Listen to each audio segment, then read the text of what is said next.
Ready? Start. It was also held that the banks cannot freeze accounts for nor can they prohibit the corporate debtor from withdrawing the amount is available on the date of moratorium for its day-to-day functioning.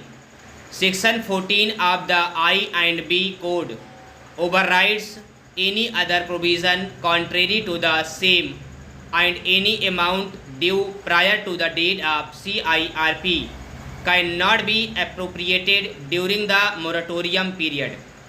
It is seen from the record that payments due under the LCS have been made out of the funds of the corporate debtor as is established from the reduction of liabilities under non-fund based facilities.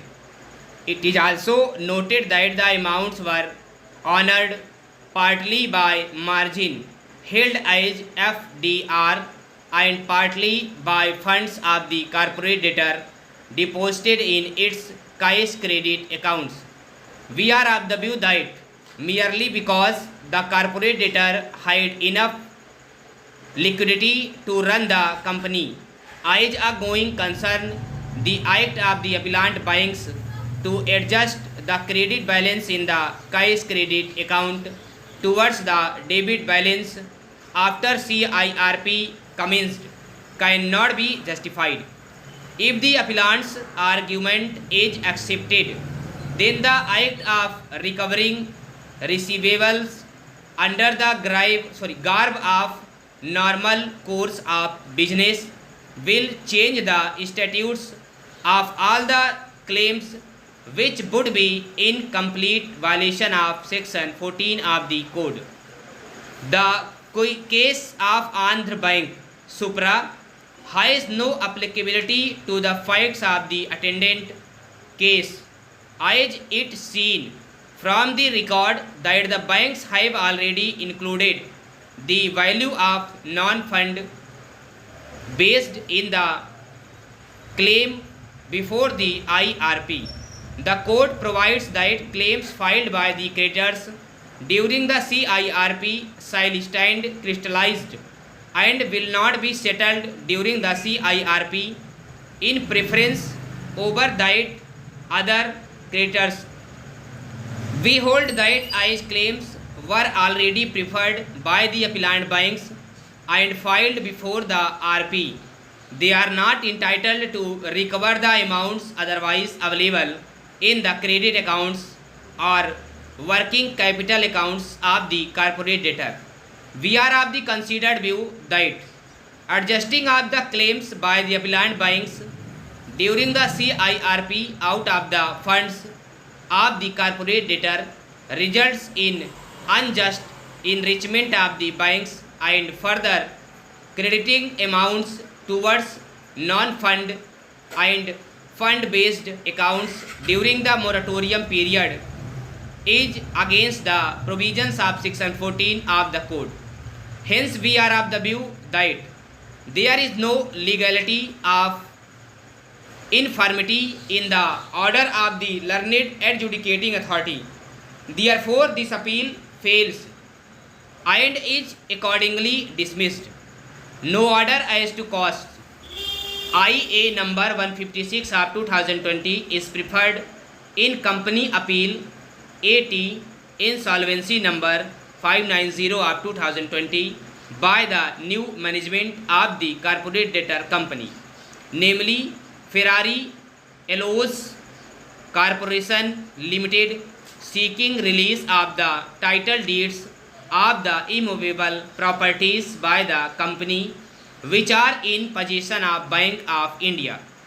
It is not in dispute that on 21/9/2020 Vedanta Limited, group company of the resolution applicant, implemented the plan and took over the management of the company. It is the case of the applicant that in the meaning of the debenture holders held on 21/9/2020, Vedanta Limited, group company of the resolution applicant, implemented the plan and took over the management of the company.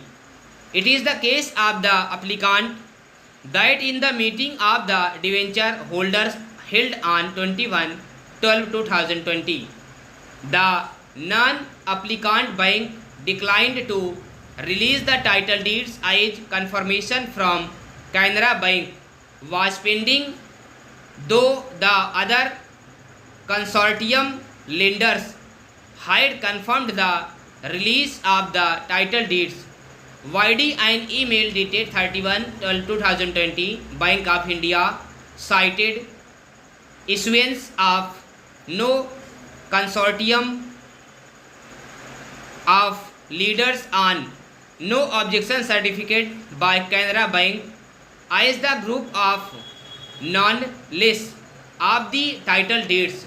In the reply filed by the consortium of leaders on 29/9/2021, it was submitted that as the appeal challenging the reversal of the amounts, the subject matter of the impugned appeal is pending before this tribunal.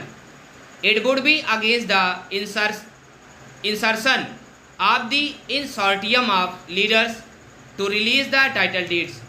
Section 31 of the code provides that the terms of the resolution plan is binding on the company, its employees, creditors and all stockholders.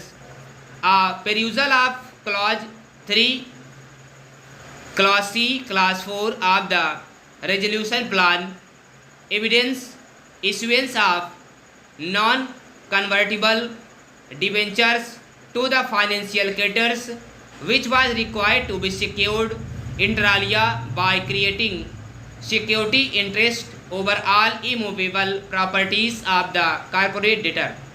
It is significant to mention that clause 3, clause C, clause 4 and clause 3, clause C, clause 5 of the plan contemplate that title deeds are required to be released immediately upon distribution of resolution.